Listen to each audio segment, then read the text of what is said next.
I think this is really great to see everybody already mingling and around and getting to know each other. This is really the purpose of the session. We do have some prepared remarks which we were planning to start around now, and then we'll leave plenty of time for questions if you have any for our guests today, as well as then just sharing your own experiences about virtual reality and Glue.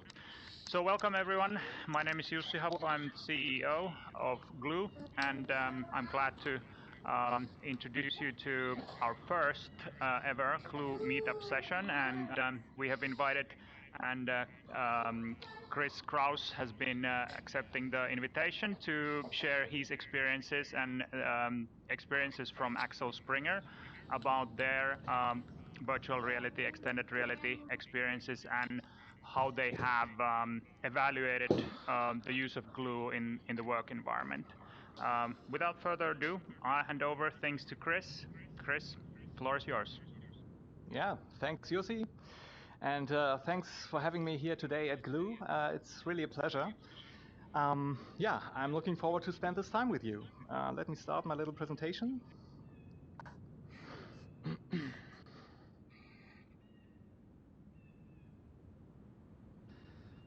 So here we go. Before we get into the topic directly, let me start with saying a few words about my company. My name is Chris Kraus. I'm the lead with immersive technologies with Axel Springer. Axel Springer actually is one of the biggest media companies in Europe. We run more than 100 print titles. We have like more than 70 online sites. You might know one of our favorite titles, like the Bild newspaper is is the biggest newspaper in Germany. Then the Welt newspaper, also a very great title, and many, many more. But next to that core business of ours, which is, so to say, the media business, we also have a very broad digital pillar. We have more than 200 digital ventures worldwide, also some famous names among them, like, for instance, Idealo, Stepstone, Immowelt, just to name a few. All right, so why are we here today? I'd like to tell you something about our experiences of collaboration in virtual reality in general and with Glue in particular.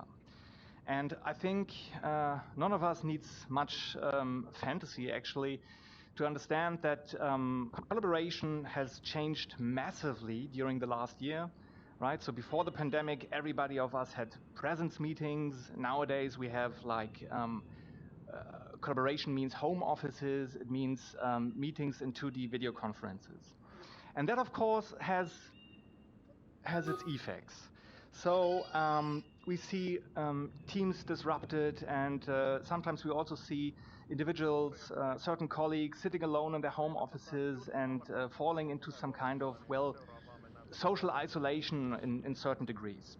And we wanted to do something against that and decided actually to enter the virtual dimension, right? So we decided to take our teams and put them into virtual reality to make teams, so to say, to give them the chance to have teams encounters again. And to approach that topic, to approach the topic of virtual meeting rooms, we set up some kind of benchmarking. So we had a benchmarking test with around, I'd say, 10 to 12 virtual platforms. And from that test, actually, Glue, so to say, came out as a winner. Why is that? It is because the most relevant aspects for us and for our teams we see fulfilled in the Glue platform. And the aspects you can see here, next to the intuitive handling, there was specifically one aspect which was very important for us, and this is the natural appearance of the rooms and the great feel-good factor, right?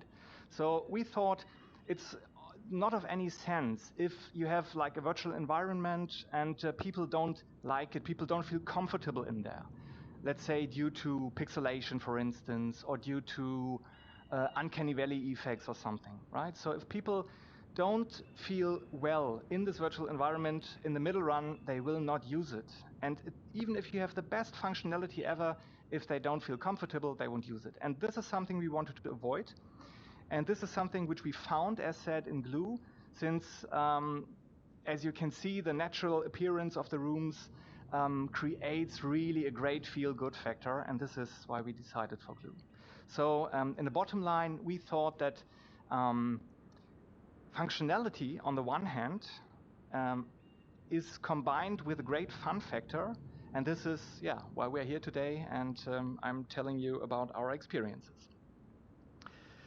Okay, based on these insights, actually, we set up a test phase, as said, based on Glue and on Oculus Quest 1 as a hardware gadget. Quest 1 was available at that time, so we started thinking about the test at mid last year.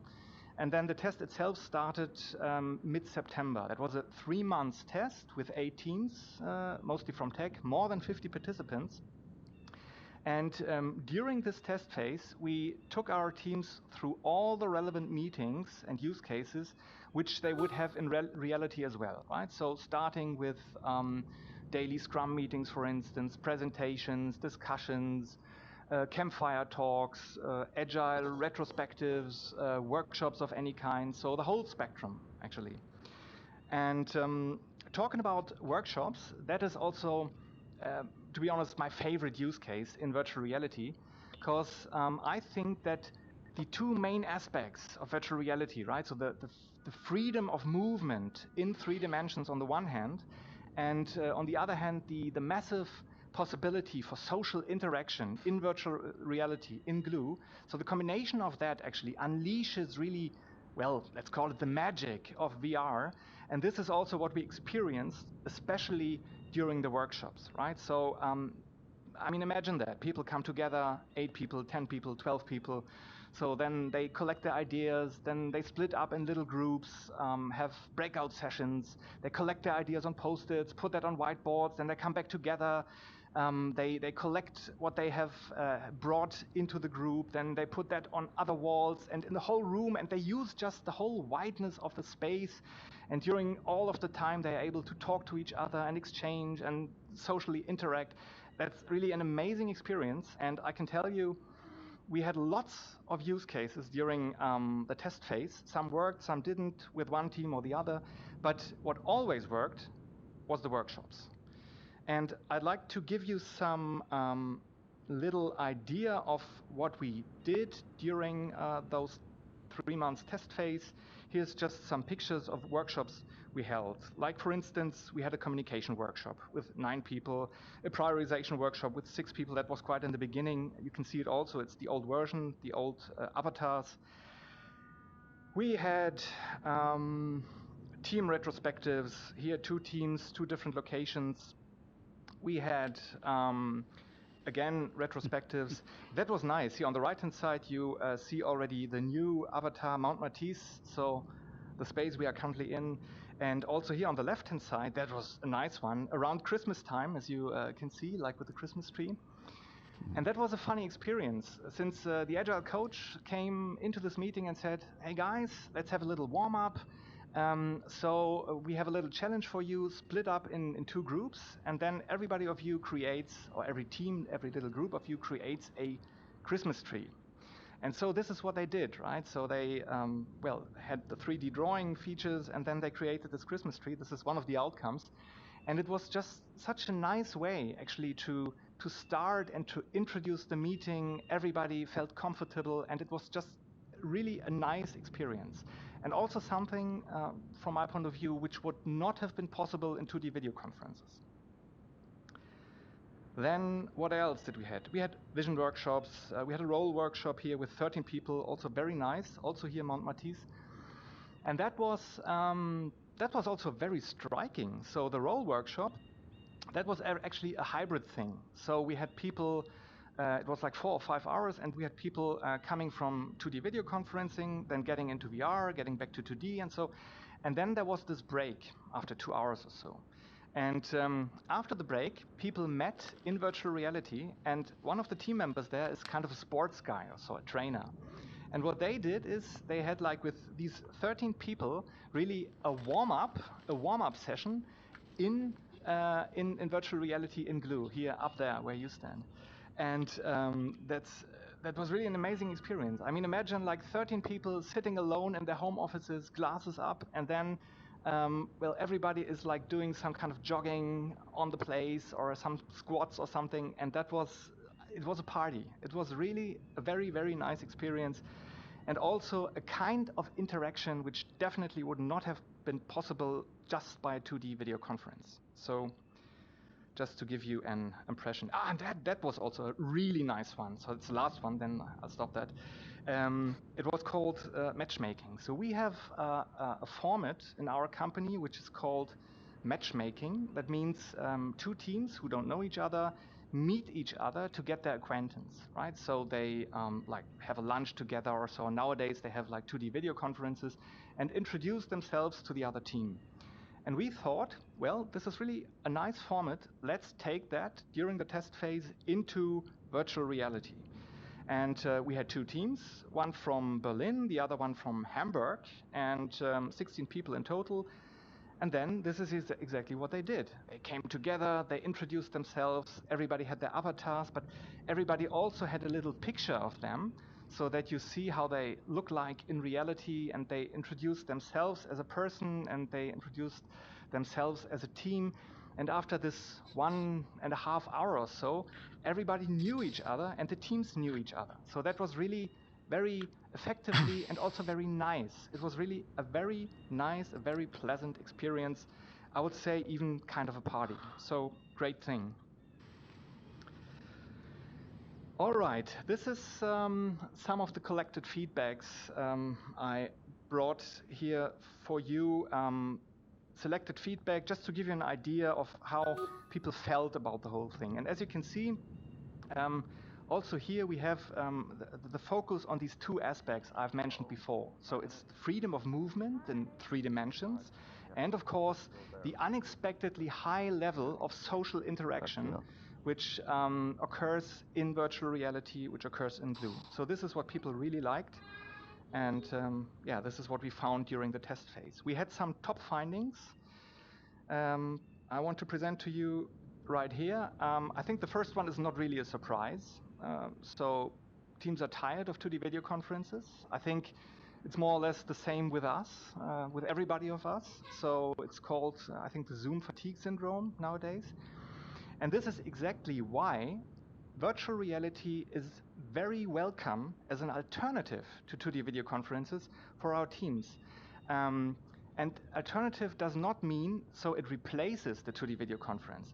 The thing is, it's just that you have that you have the choice, right? You don't have to see your colleagues every morning as a 2D video tile. You can also have a colleague as a 3-dimensional avatar in a 360 environment and meet them on a totally different level.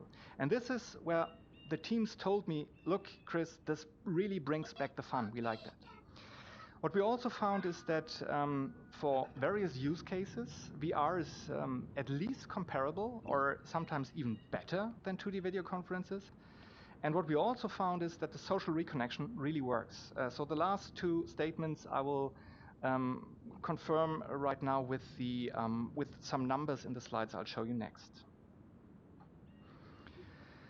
So during the test phase, we have asked lots of questions. We had questionnaires. We had various kind of analyses during the test. And some of these results, some of the most representative and most important results I'll present you here. So that was one of the questions we asked the teams. In times of extreme home office volumes, do you think that VR can create a better social connection among your colleagues? And we got feedbacks to that. In this case, it was 31 feedbacks. By the way, the number of feedbacks differs always a little bit with the various questions, since we had like various questions to various teams at different times, then not everybody answered. So that's why in the end we got a different number of feedbacks. This question had been answered by, as said, 31 people, and 84% of those said definitely VR can create a better social connection.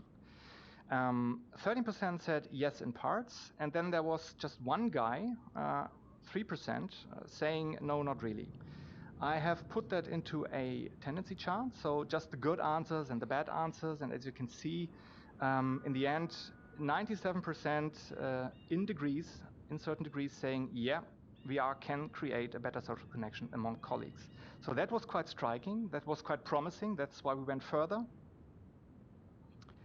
Then we had this question: how do you experience work or workshops, so executed in VR, compared to a 2D video conference?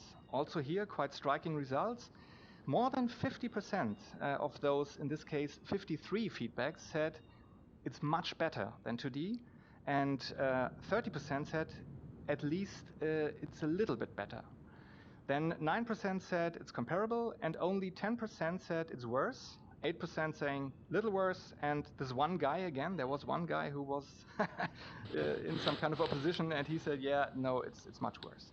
Also here, let's have a look at the tendency chart. So it's a relation of 90 to 10 of better and comparable in contrast to worse than a 2D video conference.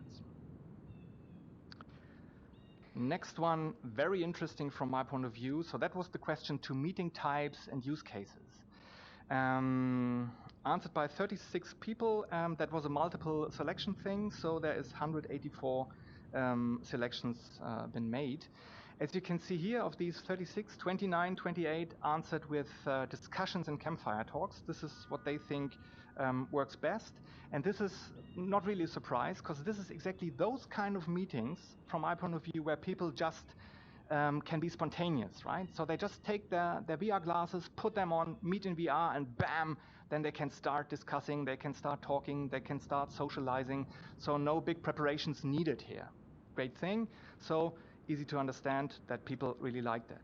And then the next block, so the next two answers, retrospectives as a kind of a workshop, and workshops as such. The next big acceptance layer, so to say, also from my point of view corresponding with what I've said before, right? So you have the three-dimensional space and you have the social aspects, and this is why workshops work very, very good and are very accepted in virtual reality. Then we have various other meetings, presentations, dailies, one-on-ones, conceptual meetings. So here we have like variations. Some people like it, some people like it better, some teams like it not so good. And here I think it's what I've mentioned before, right? There's a presence of a spectrum of use cases, and one use case works for one team, another use case works for the other team, and this one not necessarily works for a third team, but then they have another use case. So there is a kind of split up and a little bit separation. What does not work is the code reviews, but this is also not a surprise. I mean, if you think about like some lines of source code, and you need some kind of high resolution there, right, to see the point and to understand everything. And if you put that into virtual reality as a projection in a Oculus Quest, then of course you have much lower resolution, and this is not really fun. This is not the use case I would transfer necessarily from a retina display, so to say, in virtual reality. But all the others, as said, work. Then again, social togetherness, but in this case, directly ask for VR workshops. So how was the experience of our team members regarding the social togetherness while being in a VR workshop? And that was also very cool. 47% said it's better than a video conference. So this is a very nice answer. Then 28% saying it's comparable to a real workshop. And this is, from my point of view, well, kind of a compliment, right? So real workshop means reality. So the virtual workshop has been compared to the ultimate comparison level to reality. And some people say, 28%, it's even comparable to that. So, as said, from my point of view, quite a compliment. And what really is a compliment is the next answer, like with those 5% here in Turkey saying better than a real workshop. I mean, how can that be? So if reality is the ultimate level, And then 5% of those people giving their feedback saying, yeah, it's even better than reality. Then the only solution for me is that virtual reality, that Glue actually have done something right. So this is, as said, quite a compliment. 6% saying it's comparable to a video conference, and then we have 10% saying it's worse than the real workshop.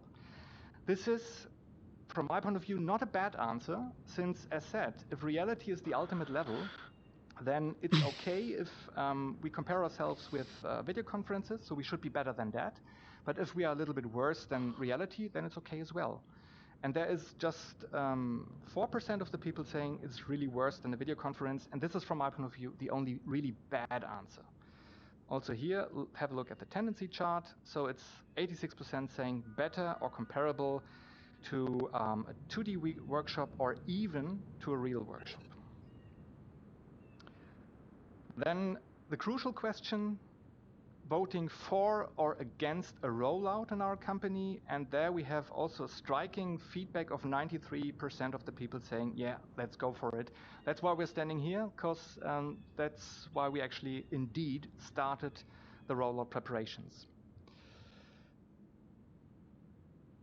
We had some secondary findings, some learnings.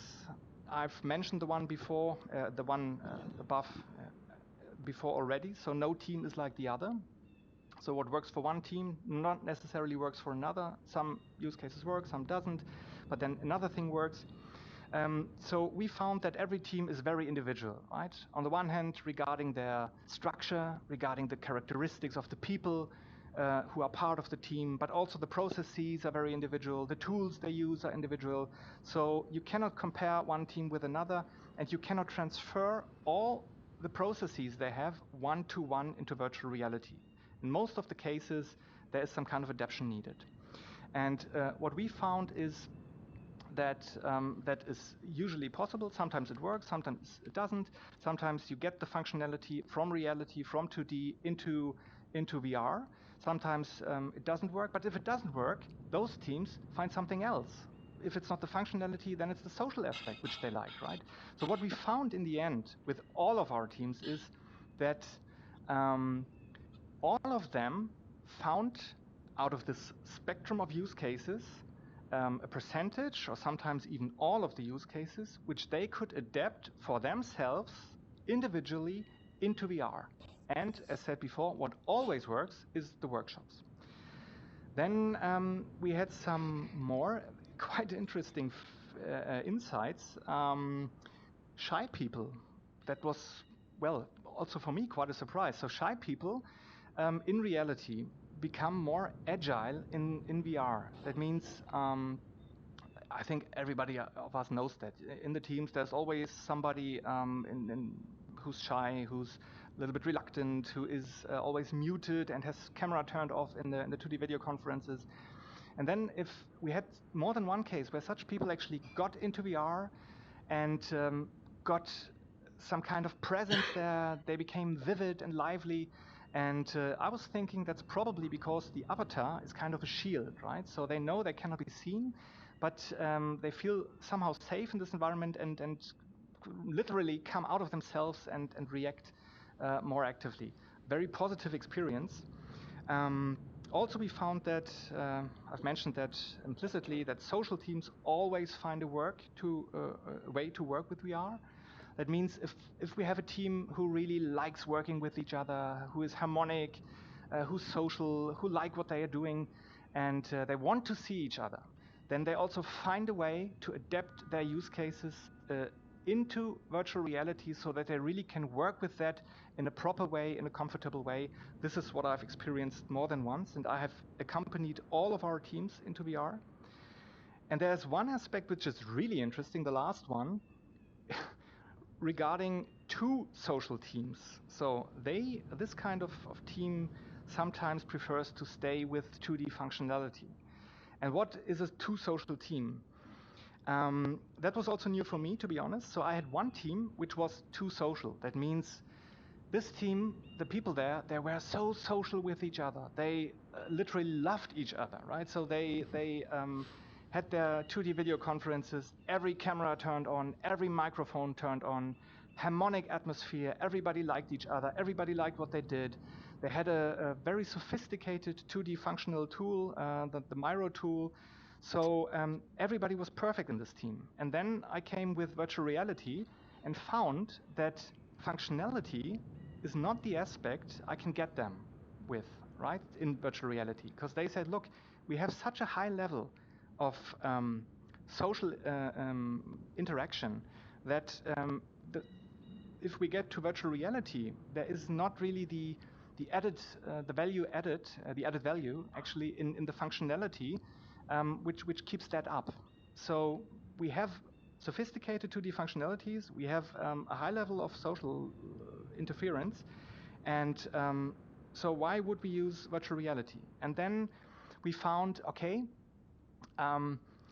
stay with your 2D functional tools, but then enhance maybe even that high level of social interaction which you already have with something which is possible in virtual reality, which is not possible in 2D video conferences. And we found that. And in that case, really interesting experiences. This team started doing some kind of social fun meetings. They had a scavenger hunt. They had campfire talks quite often. They had a little party when one of the team members left. So that was really the social aspect, which could even be raised in contrast or in regard to what they already had. And so also for this team, there was a very useful case which they could put into virtual reality. All right, so here I have a little overview of aspects I have found, aspects of acceptance in virtual reality. As said, no team is as the other, so in every team you have a profile of all these aspects, maybe even more, and different volumes of the specific aspects. So that means whenever a new team comes into virtual reality for me during the test phase, it's kind of a challenge. Check out the profile they have, check out the individuals, and then try to adapt their processes in a way that it really would work into or in VR. And usually, as said, that was successful and worked. Last slide, the rollout. As said, during all those positive experiences and results we had during the test phase, we decided to roll virtual reality out in our company. And I thought, okay, that was the test phase. Now we start the rollout. But an old saying says, after the test phase is before the test phase, so to say. And what that means is that word of mouth actually really works quite well in our company, right? So when the test was ended, or already during the test, other companies, like for instance Idealo or Visual Meta, doing eShop solutions, also located at the same place in Berlin as we are, came to me and asked for taking part in the VR test phase. So I decided to continue with the test phase, and now I just had a 4 weeks test phase with Idealo. We are we are about starting a test phase next week with Visual Meta, and already have many more teams in the pipeline, waiting for their turn to take part in this test phase. So the test phase is not ended. It's still going on, and probably at least till the mid of the year. And this is next to my rollout preparations. Currently, I'm checking out all the legal issues needed, preparing IT processes, preparing internal, external communication and promotion to make the whole thing a success. All right, so far from my side. I hope there had been some interesting aspects for you. It was a pleasure actually presenting all this to you. Thanks a lot for your openness and for your attention, and I'm very open to questions then later on. Thanks very much. Thank you. Thank you. Thank you, Chris. Let's take the questions right away. No need to raise hands, just speak up, or somebody already had a raised hand. Go ahead. Chris, thank you very much. I do have a question. Sure. Question is, regardless of the outcome, what kind of advice would you give when rolling out this kind of program, right? Because that was an incredible endeavor, right? In terms of testing, in terms of involving all stakeholders and team. What advice would you give to another company that is trying to achieve and prove the value of meeting in VR?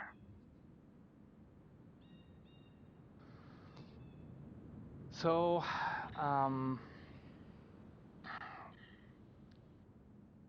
you mean how to introduce, so to say, the or how make people convinced of virtual reality in a company? Yeah, and in order to do that, you I need to just roll come a out little these bit more many close. tests. Yeah. And in order to do that, right, you need to run all these tests and prepare the different use cases and analyze them and get people to answer your survey. So how do you make sure that this lengthy, let's say, assessment process that is indeed needed runs smoothly and people are involved as well as leadership, for example? Well, yeah. I mean, of course, you need the leadership, right? So, if you don't have like the backing of your managers, then it wouldn't work. So that's for sure. And on the other hand, it's a lot of planning, as you can imagine, lots of coordination, so lots of work, right? And also lots of convincing. So this is what I meant before when I said that every team is different, although no team is the same as the other, right? So you really have to go, or I actually did during the test, to every single team and explain what we are doing, why we are doing this, and just approach them quite individually and also quite openly. Putting my fingers at the point which work really good and really well, and also like showing them maybe this one does not work so well, but we will find a solution for that.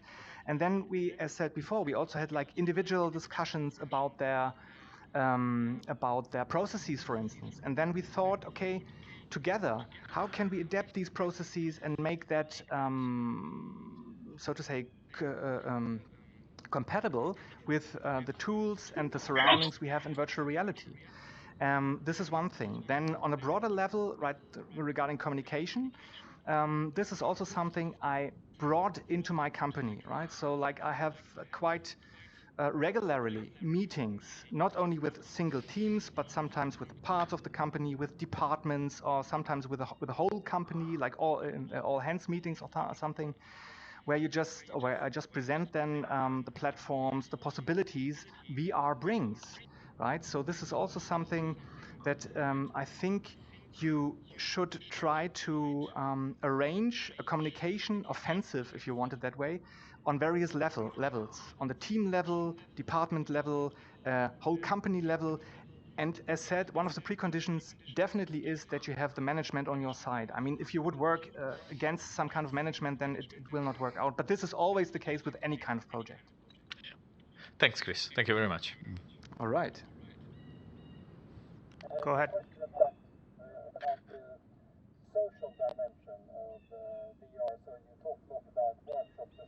Michael, your audio is a little distant, it seems. Maybe if you go a little bit closer to Chris and he will repeat the question.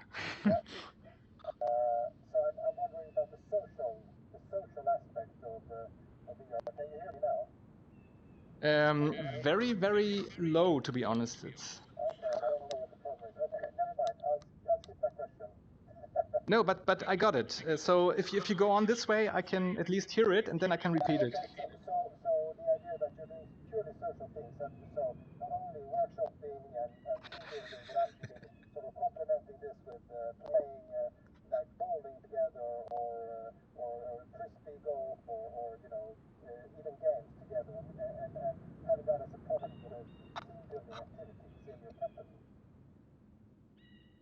What was the last sentence, the last phrase?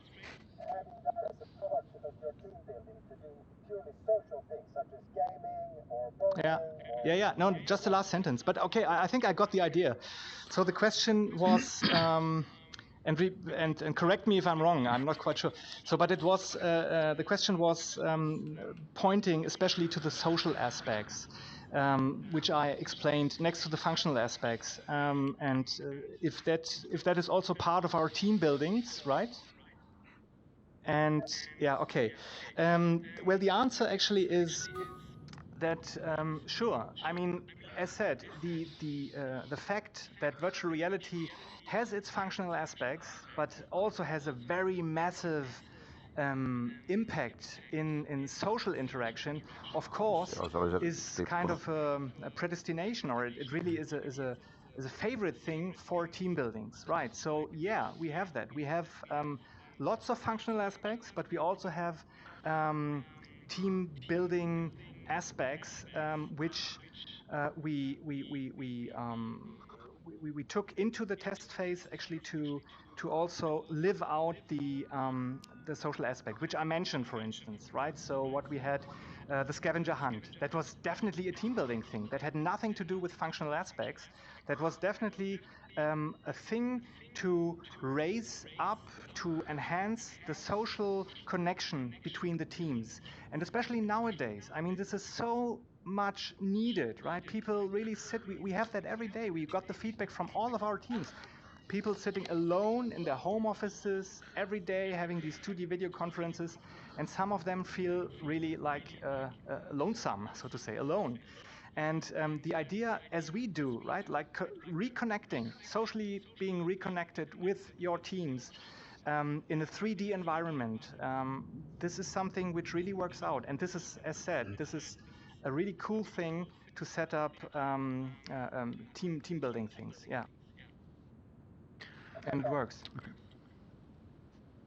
Thanks, Chris. And maybe one addition to that, even functional aspects, even a functional workshop, for instance, is already kind of a team building thing, right? So let me give you a very clear, concrete example. I have mid of April, I have a retrospective with a team who is not part of the test phase. But like the last years, or the last months at least, they always had their retrospectives in 2D.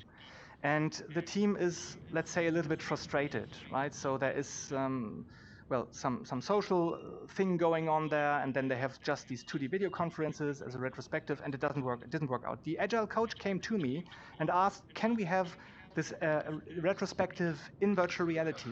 And in the end, it's a functional meeting, right?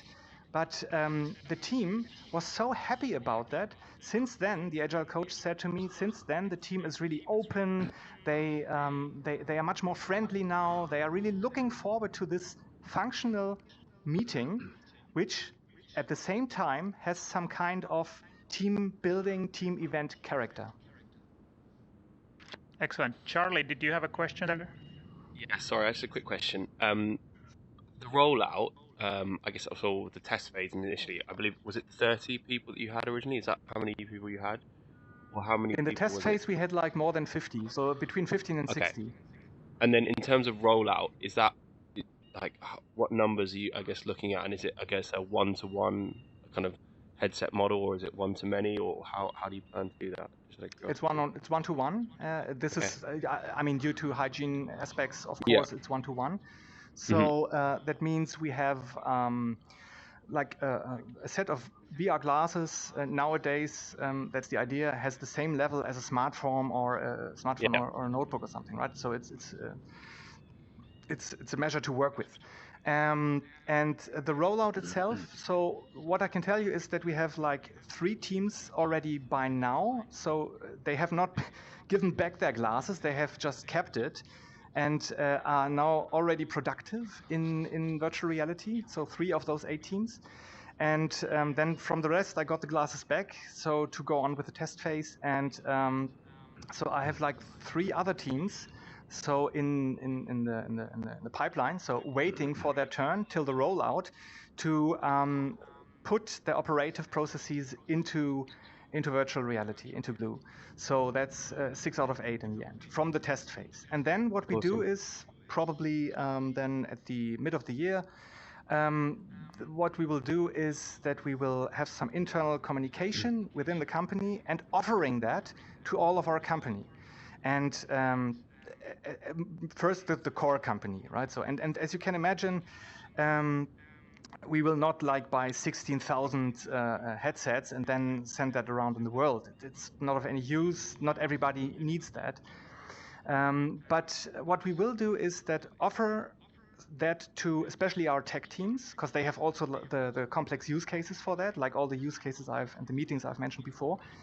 And the idea is not just giving a pair of headsets to everybody who raises their hands. The idea is really to take a set of VR glasses, give that to the team who's interested in virtual reality as a measure of work. And then they also will have some kind of a test phase, 3 weeks, 4 weeks, similar to what we have here in the VR test phase. And then if they decide for themselves, wow, that works for us, and we want to stay with that, then we will actually buy the licenses, then we will buy the missing or the additional VR glasses and give that to the team as a measure of work, so to say.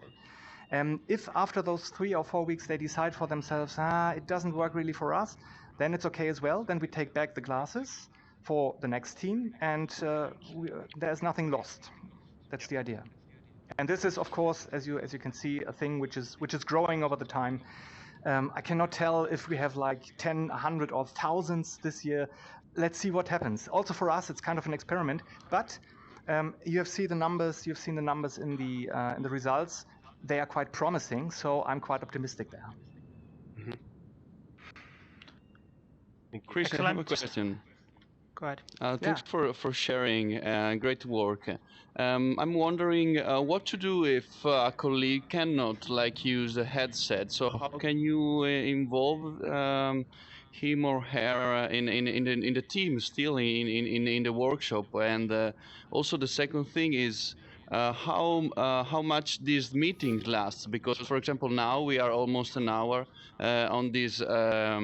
On this meeting, and my eyes personally start being dry or tired. So how you handle with this kind of problem? So regarding the second part of the questions regarding the time. So this of course is an issue. We also have put that into the analysis as part of the results. I haven't shown that here, but the thing is that most of the people are quite cool with at least 1 hour in virtual reality, some even more.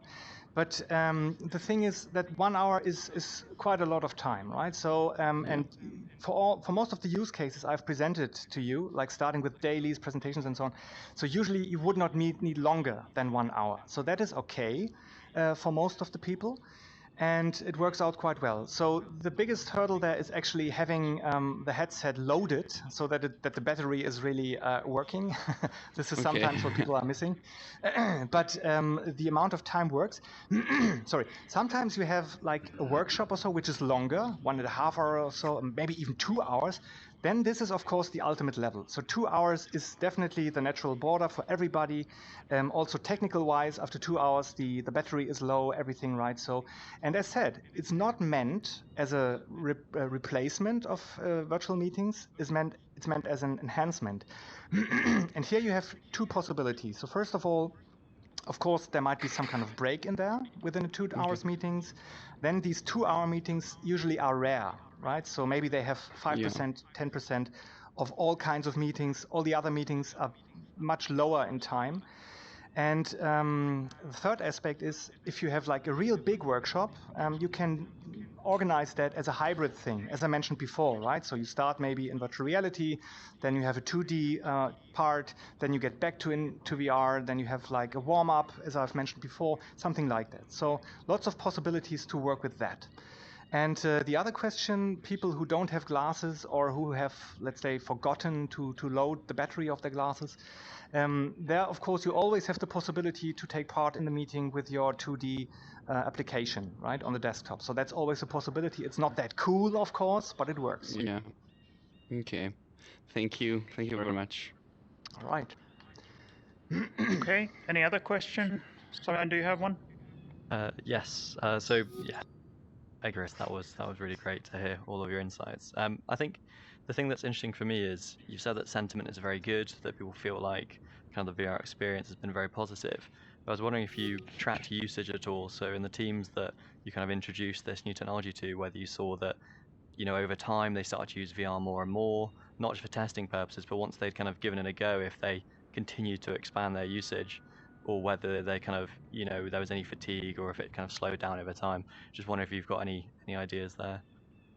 Yeah, sure. I mean, of course, there's some kind of development in the experience of the team, so to say, right? So when you start, especially when you have a team which is not really known to virtual reality, then you explain what you're doing and everybody's excited, right? So it's a little bit like an elementary school, which is understandable and which is cool. I mean, this is exactly the spirit we need.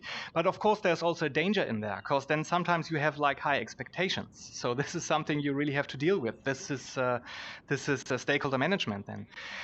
But nonetheless.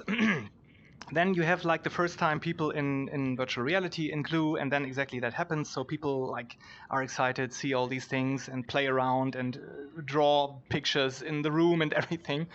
And then we start like adapting their processes into virtual reality. And then it depends. This is exactly the slide I had before, later at the end there, showing if or if not, or on which level the acceptance is working, so to say, right? So sometimes if it's a use case which is not so easy to adapt into VR, then people might be a little bit disappointed, and then but then we find something else. And sometimes we have use cases which you can more or less one-on-one put into VR, and people are happy from the first moment.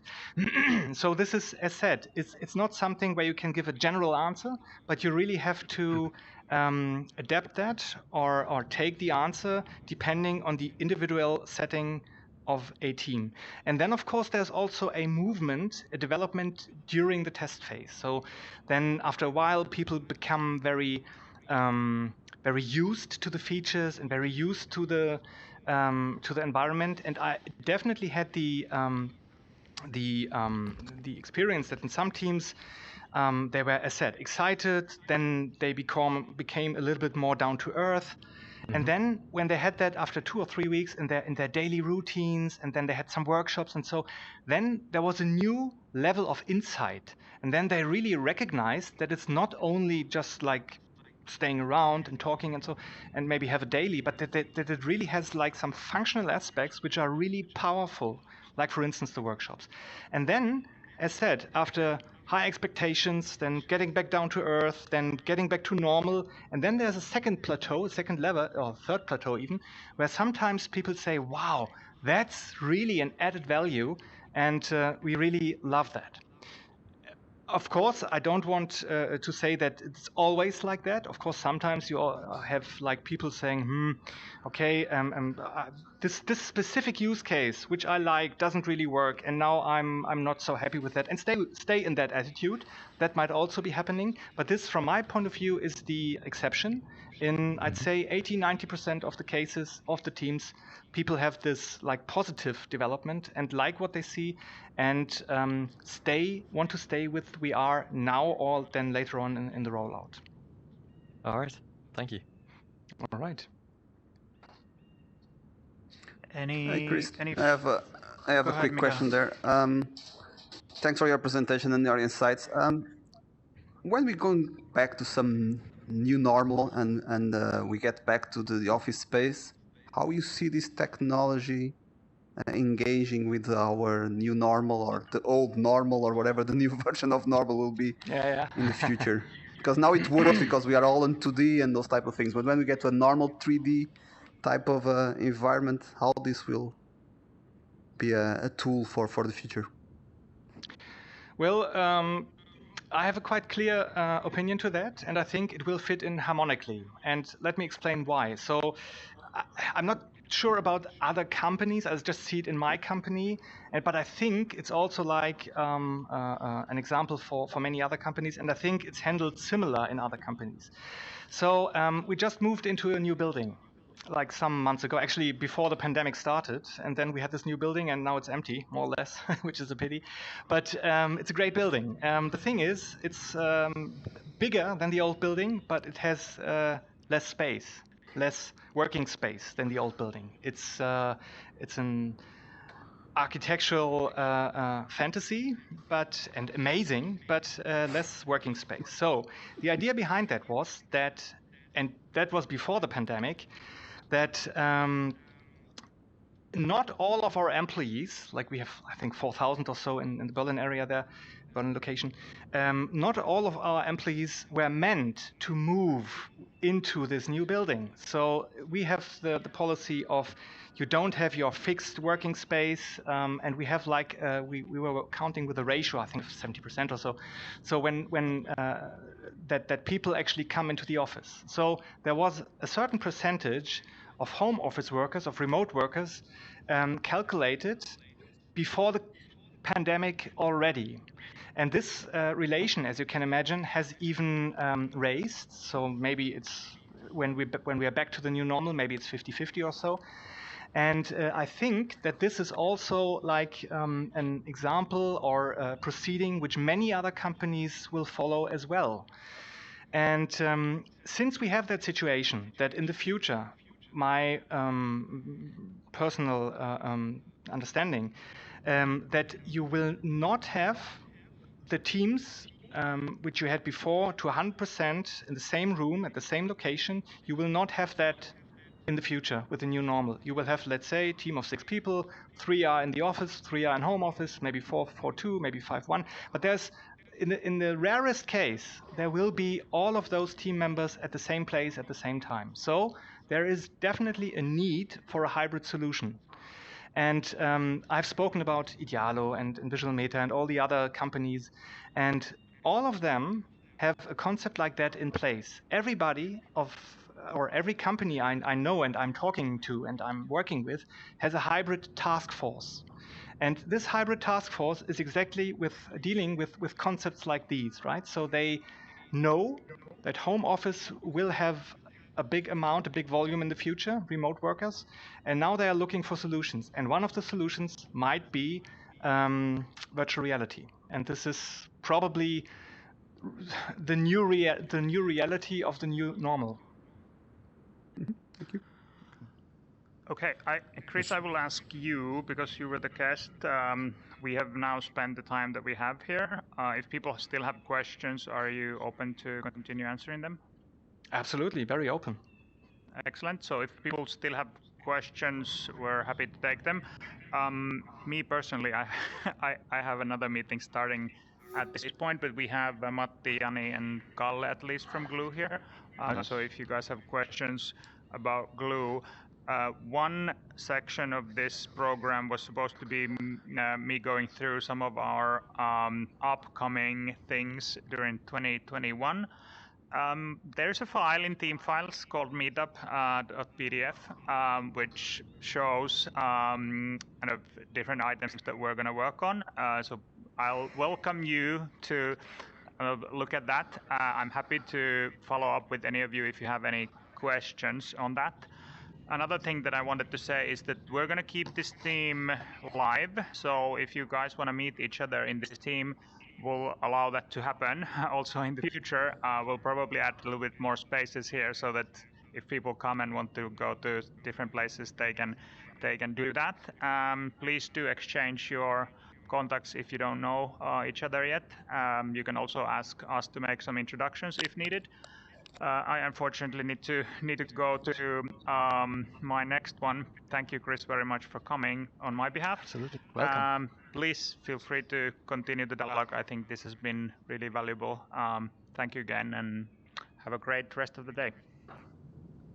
Bye-bye. Thanks, Jussi. You too. Bye. Bye.